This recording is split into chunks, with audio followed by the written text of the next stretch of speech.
Welcome back to IGN Live at Comic-Con. Now, the X-Men may have just wrapped up their theatrical run, but they still have lots more stories to tell in the comics. Here to tell me more is Marvel's Jordan White. What's up, Jordan? Hey, how's it going? Good, good. I'm so happy to have you here because Marvel is poised to relaunch the X-Men with Jonathan Hickman at the helm. Absolutely. And we're getting two books, House of X and Powers of X, and these are going to set up what's coming. But could you explain what are each of those books about? Sure, absolutely. Well, first of all, I should clarify.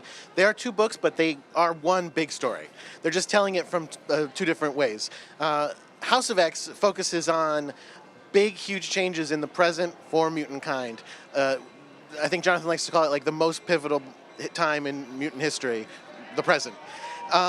Whereas Powers of 10, which we usually say Powers of 10, Powers of X is fine. I don't want to shame anybody who says that, but a lot of times we say Powers of 10.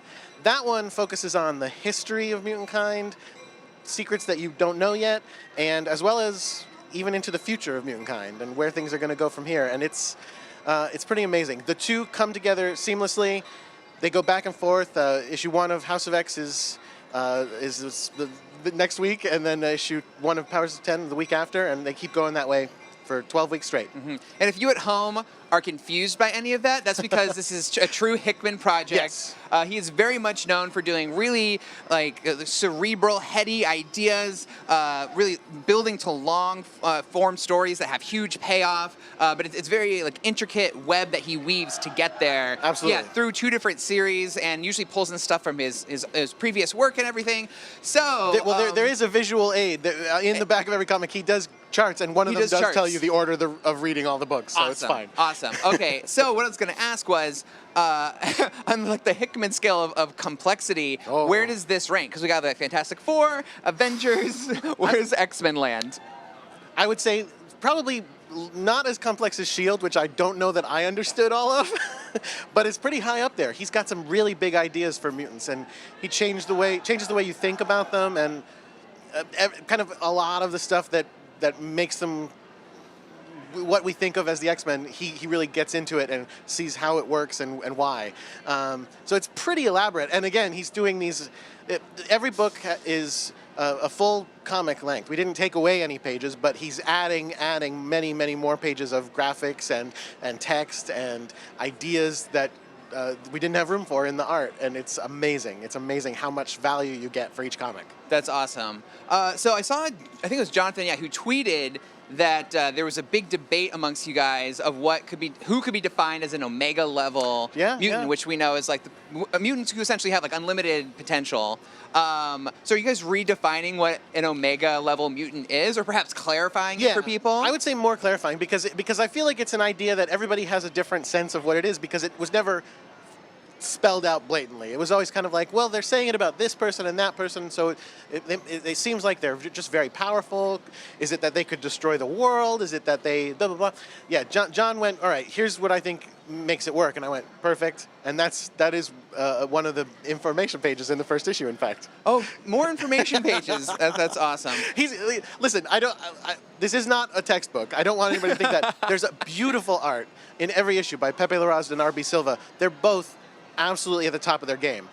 That said, Jonathan is putting a lot of work into this extra stuff that it absolutely just makes every comic more exciting and interesting. And it's not, I should mention, it's not back matter. It's not stuff at the back of the book. It's like, if you get time, it's worked into the story where it's important. Gotcha. I also saw you tweet that this marks the end of the Extinction Era of the X-Men, going all the way back to the end of House of M. Yeah. And then going forward will be what Jonathan is giving us with his run. So what does that mean? What does that say about his run? It really, really changes how the X-Men think of themselves, and hopefully how the readers will think of the X-Men, how the heroes of the Marvel Universe think of the X-Men. I said that particular era. Some people have quibbled with me about, well, no, really, it breaks there. I don't know. To me, that's the moment where most X-Men stories became about the fact that the mutant race was going extinct. Before that, you had Grant Morrison writing about how they were going to take over everything, and so it was kind of an exact reversal. And since then, a lot of it has flowed from that idea that mutant kind is, in one way or another, doomed, and trying to fight back against that. And obviously, that's a thing that will always have some resonance with the X-Men. but it's not going to be the driving factor of all stories, because Jonathan really is, like I said, he's changing what makes an X-Men story start, basically. Why they do what they do. I see. Very interesting. Very intriguing. So I have to ask you a question, which I know you get this all the time, but I'm going to ask it anyways. Well, it's sort of the idea of, like, people always ask, are you guys is Marvel Comics going to adopt what's in the movies into the books? But a lot of people forget that a lot of what's in the movies came from some great ideas in the comics, and I think Jonathan's a great example of that, because what he put in his Avengers books, like the Black Order, the Battle of Wakanda, wound up in Infinity War and Endgame, right? So as you guys are making these X-Men comics, does it ever cross your mind of like, oh, this would be like a cool thing to see in an X-Men movie one day, especially knowing that due to the Fox Disney deal, that the MCU can now feature the X-Men? Yeah, I mean, obviously, I can't speak to what the film guys are going to do. I don't have any inside knowledge of what they're going to do. That said, sure, of course, it's something we think about, like, oh, this would be cool. I will say, when I was reading House of X #2, which is such a good issue, I know. But when I was reading that issue last week, I was thinking to myself, this issue seems like some of the stuff that would be the most potent to put into a X-Men adaptation of some sort, because it is very formative for them, and I'm hopeful. I'm hopeful that someday it'll happen.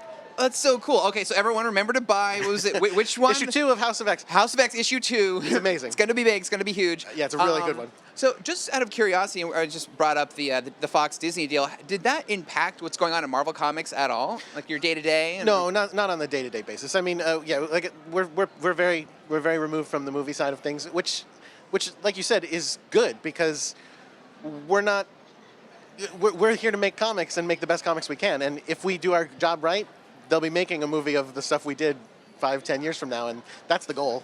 Does it give you guys the chance to use any of those properties, or are those suddenly on the slate, any of those Fox properties for Marvel Comics to do adaptations, like sort of like you're doing with Star Wars? Like, I don't have any information on that. That's all. That's all stuff that's still being worked out. Sure, by people, sure. I'm sure. Understood. Well, we are out of time. Thank you so much, Jordan. It's my pleasure to be here. Awesome. For more on what's going on with Charles Xavier's gifted youngsters, go support your local comic shop. So we need to take a short break, but IGN Live at Comic-Con continues right after this.